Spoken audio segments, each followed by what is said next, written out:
تقدر تبقى واعية جدا ومنتبهة هي بتدي ولا بتاخد. الذكر ما عندهوش المنطقة دي قوي، مش دقيق فيها، مش تفصيلي فيه.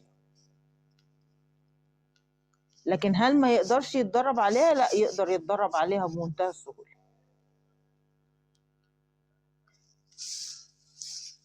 حال الأنثى بطبيعتها إن هي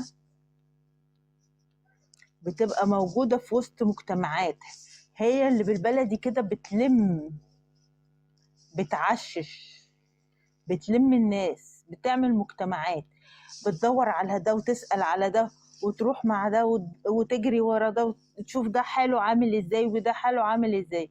الأنثى لو انعزلت هنلاقي لون بشرتها اختلف.